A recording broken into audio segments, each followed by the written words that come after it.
السلام علیکم. آج بچپن کا دسمبر کی سیکنڈ ایپیسوڈ ہے، پہلا اسکول.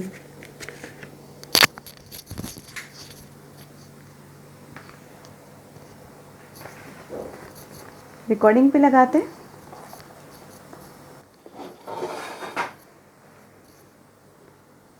وجو آپی کو روزانہ سفید فراک پہنے اور سر پر سرخ ربن سے پونی ٹیل باندھے بڑے کرو فر سے اسکول جاتے دیکھ کر میرے دل میں بھی اسکول جانے کی خواہش مچلنے لگی. درمیان میں ایک آدھ مرتبہ بچوں خود بھی اپنے ساتھ اپنے اسکول لے کر گئی تھیں.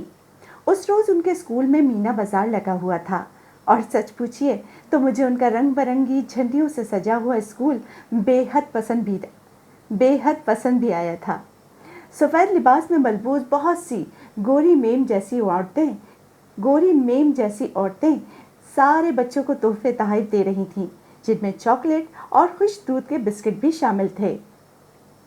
بچوں نے مجھے اپنی ٹیچر سے بھی ملوایا، جنہیں سارے بچے سسٹر کیری کے نام سے پکار رہے تھے. مجھے تو وہ خود کسی بڑی کلاس کی طالبہ جیسی لگی تھی.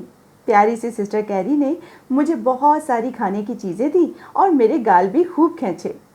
اس دن سے میرے ذہن میں اسکول کا خاکہ ایک ایسی ہری بھری اور خوبصورت پھولوں اور گلابوں سے اٹی ہوئی رنگ برنگی چار دیواری کا بن گیا تھا، جس میں خوبصورت پری جیسی میمیں بچوں کی دیکھ بھال کرتی ہیں، انہیں کھانے کو اچھی اچھی چیزیں دیتی تھیں اور ذرا ذرا سی بات پر او مائی لٹل چائلڈ کہہ کر ان کی طرف دوڑی چلی آتی تھیں. حالانکہ اس وقت انگریزی کے اس جملے کی مجھے ذرا بھی سمجھ نہیں تھی، لیکن ان کے انداز سے اتنا تو میں سمجھ ہی سکتا تھا کہ یہ بھی ان کے پیار کا ایک انداز تھا.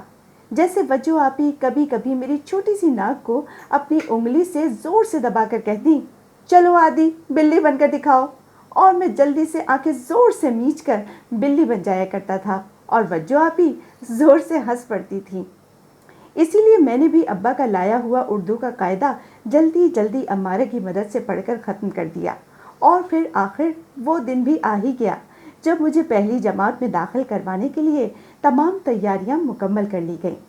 اس سے ایک رات پہلے خوشی کے مارے مجھے نیند ہی نہیں آئی اور میں ساری رات کروٹیں بدلتا رہا. صبح اٹھتے ہی میں نے بھاگ کر صحن کے دروازے سے باہر جھانکا کہ کہیں مجھے اسکول جانے کے لیے تانگا لینے آ تو نہیں گیا، لیکن گلی سنسان پڑی تھی. میں جلدی سے بھاگ کر امی کے پاس باورچی خانے میں گیا، جو آج اپنے راجا بیٹے آدی کے اسکول جانے کے پہلے دن کی خوشی میں اس کے لیے پراٹھا بنا رہی تھی. میں نے ان سے پوچھا، مجھے لینے کے لیے تانگا کب آئے گا؟ امی میری بات سن کر زور سے ہنس پڑی اور انہوں نے مجھے بتایا کہ مجھے لینے کے لیے تانگا نہیں آئے گا، بلکہ ابا مجھے اپنی سائیکل پر اسکول داخل کرانے لے جائیں گے. یہ سنتے ہی میرا آدھا مزہ تو وہیں کرکرا ہو گیا کہ بھلا بچے کب اپنے ابا کی سائیکل پر اسکول جاتے ہیں، اور سائیکل بھی کون سی؟ ابا کی وہ پرانی کھٹارا سہراب سائیکل. میں تو عام حالات میں بھی اس پر ابا کے ساتھ بیٹھنے سے گریز کرتا تھا، تو یہ تو پھر بھی اسکول جانے کا معاملہ تھا. بھلا میرے اسکول کی میم استانیہ مجھے ابا کی سائیکل کے ڈنڈے پر لگی اگلی چھوٹی سی گدی پر بیٹھے اسکول آتے دیکھ کر کیا سوچیں گی، اور ان کی نظروں میں بھی میری بھلا کیا خاک عزت رہ جائے گی. ایک بار تو جی میں آیا کہ صاف انکار کر دوں کہ میں تانگے کے بنا اسکول نہیں جاؤں گا، لیکن پھر یہ سوچ کر چپ ہو رہا کہ کہیں تانگے کو بہانہ بنا کر میرے گھر والے واقعی میرا اسکول جانا ہی منسوخ نہ کر دیں. البتہ میں نے دل میں سوچ لیا تھا کہ ایک بار میرا اسکول میں پکا داخلہ ہو جائے تب میں تانگے کے لیے بھوک ہڑتال ضرور کروں گا. خدا کر کے ابا نے اپنی سائیکل گھر سے باہر نکالی اور میں امی کے ہاتھ کا بنایا ہوا ملیشیا کے کپڑے کا بستہ گلے میں ڈال کر جلدی سے سائیکل پر بیٹھ گیا اور ابا مجھے لیے اسکول کی جانب روانہ ہو گئے. ریکارڈنگ کر رہی ہوں میں. لیکن یہ کیا؟ یہ تو کسی اور جانب ہی مڑ گئے تھے اور محلے کے پھاٹک سے نکل کر دائیں کے بجائے بائیں جانب چند ہی پیڈل مار کر سڑک کی دوسری جانب ایک عجیب بھدی اور بدنما پیلے رنگ کی عمارت میں داخل ہو گئے. میں سمجھا یہ ابا کا دفتر ہوگا، لیکن میرے تو ہوش ہی اڑ گئے جب انہوں نے سائیکل کو اس کے اسٹینڈ پر کھڑا کیا اور مجھے اتارتے ہوئے بولے، لو بھائی آ گیا ہمارے آدی کا اسکول. ابھی میں ان سے یہ کہہ بھی نہیں پایا تھا کہ ابا جی آپ کو ضرور کوئی غلط فہمی ہوئی ہے، کہ اسی اثنا میں ایک سختگیر قسم کے مولانا، جن کی شکل و شباہت ہماری مسجد کے پیش امام سے ملتی تھی، سامنے سے آتے ہوئے نظر آئے۔ انہوں نے ابا سے ہاتھ ملایا اور مجھے یوں دیکھا جیسے قصائی بکرے کو دیکھتا ہے۔ ابا نے ان سے کہا، یہ میرا برخوردار عباد ہے اور آج سے یہ آپ کے حوالے ہوا۔ میں جلدی سے ابا کی ٹانگوں کے پیچھے چھپ گیا، لیکن ابا تو بالکل ہی انجان بن گئے۔ انہوں نے پھر سے کھینچ کر مجھے آگے کر دیا۔ مولانا صاحب، جن کا نام بعد میں حافظ انور معلوم ہوا، انہوں نے میرا ہاتھ سختی سے پکڑ لیا، جیسے ان کو اس قسم کے الوداعی لمحات کا پہلے سے ہی تجربہ ہو۔ ابا بیگانوں کی طرح اپنی سائیکل پر بیٹھے اور پیڈل مارتے ہوئے یہ جا وہ جا۔ میں ان کے پیچھے چیختا رہا، چلاتا رہ گیا، اور میرے موٹے موٹے آنسو میرے دامن بھگوتے رہے، اور ماسٹر جی مجھے کھینچتے کھانچتے میری جماعت میں لے آئے، جہاں پہلے سے زمین پر ٹاٹ بچھائے 30-35 بچے بیٹھے ہوئے تھے۔ میں نے بچوں آپی کی کلاس میں خوبصورت ڈیسک پڑے ہوئے دیکھے تھے، جبکہ یہاں تو گرد سے اٹے ہوئے ٹاٹ پر مجھے زبردستی بٹھا دیا گیا تھا۔ باقی بچے بھی کافی سہمے ہوئے لگ رہے تھے۔ میں مستانیوں کی تلاش میں ادھر ادھر نظر دوڑائی، لیکن میرے ساتھ ٹاٹ پر بیٹھے دوسرے بچے نے مجھے بتایا کہ وہ مجھ سے 2 دن پہلے ہی یہاں آ رہا ہے اور اس نے یہاں کوئی میم نہیں دیکھی۔ بس اسی قسم کے ماسٹر پائے جاتے ہیں جیسے ہمارے سامنے کرسی ڈالے بیٹھے تھے۔ اس بچے کا نام راجا تھا اور وہ ہمارے محلے میں 3 درجے کے کوارٹروں میں چند گھر چھوڑ کر رہتا تھا۔ پھر جو میں نے غور سے دیکھا تو آس پاس بہت سے بچے ہمارے ہی محلے کے وہاں بیٹھے نظر آئے۔ یا اللہ، یہ کیا ماجرا تھا؟ یہ کیسا اسکول تھا جو اسکول کم اور کوئی جیل زیادہ لگ رہا تھا؟ مجھے یہ سوچ کر ہی ہول آنے لگے کہ اس فضول جگہ اب مجھے روزانہ آنا ہوگا۔ لیکن کچھ ہی دیر میں ماسٹر جی نے ہمیں اردو کا پہلا قاعدہ نکالنے کا کہا اور ایک کالے رنگ کے تختے پر پہلے آ اور پھر میم جوڑ کر عام لکھ دیا، اور اگلے 1 گھنٹے تک ہمیں بے وقوف سمجھ کر اسی ایک لفظ کی گردان کرواتے رہے۔ 1 گھنٹے کے بعد اسی ماسٹر نے اردو سے دینیات کے استاد کا روپ دھار لیا اور ہمیں عربی کی آیتیں پڑھانے لگے۔ 1 گھنٹے بعد انہوں نے پھر چولا بدلا اور ریاضی کے ماسٹر بن کر 2 کا پہاڑا رٹانے لگے۔ سچ پوچھیں تو میں اسی ایک استاد کا چہرہ دیکھ دیکھ کر بے حد بور ہوا۔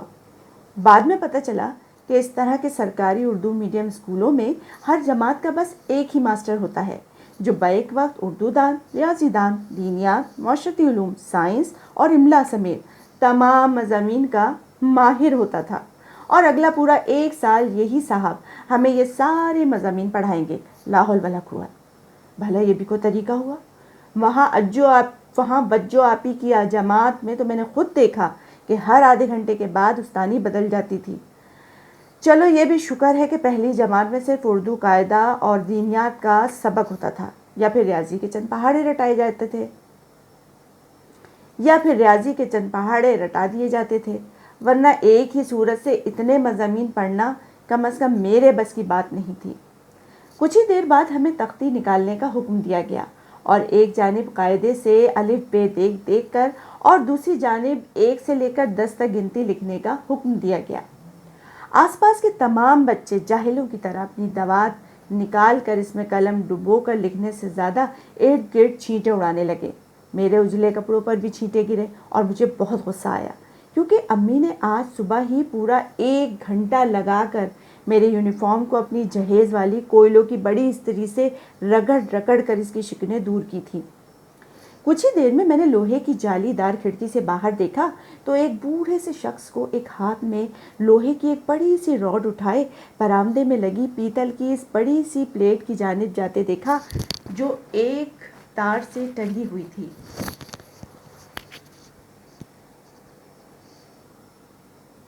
اس نے وہ راڈ زور سے 2 مرتبہ پیتل کی تھالی پر ماری، ٹن ٹن کی آواز گونجی اور بچوں نے خوشی سے نعرہ لگایا۔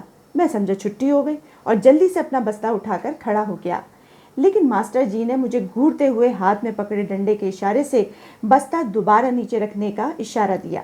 پتہ چلا کہ ابھی صرف آدھی چھٹی ہوئی ہے، جسے بچوں کے اسکول میں بریک کہتے تھے۔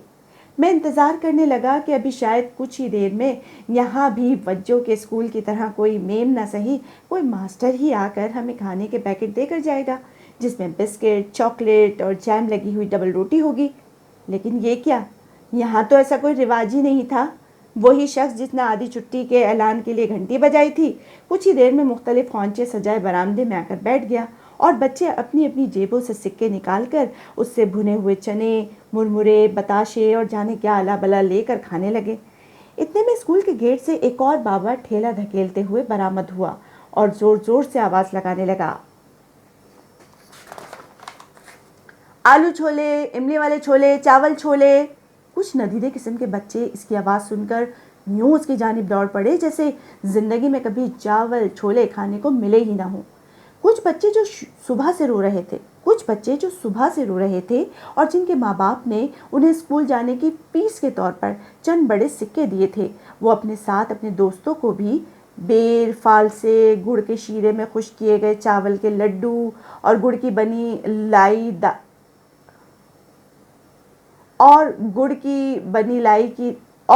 دعوت میں شریک کر رہے تھے۔ راجا نے کوئی ایسی اوٹ پٹانگ سی چیز بے دھیانی میں میرے ہاتھ میں پکڑا دی، جسے میں نے فوراً ہی نظر بچا کر کیاری میں پھینک دیا۔ آدھی چھٹی ختم ہوتے ہی مجھے اپنی تختیاں پھر سے دھونے کا حکم دیا گیا، اور ہم سب اسکول کے احاطے میں بنے تالاب پر اپنی تختیوں پر میٹ ملنے میں مصروف ہو گئے۔ میں نے آس پاس بہت دیکھا، لیکن یہاں او مائی چائلڈ کہہ کر بچوں کے کام کرنے والی کوئی آیا دکھائی نہیں دی۔ کیا بےہودہ اسکول تھا یہ بھی۔ تختیوں کو دھوپ میں خشک کرنے کے لیے رکھ کر ہم پھر سے جماعتوں میں آ گئے۔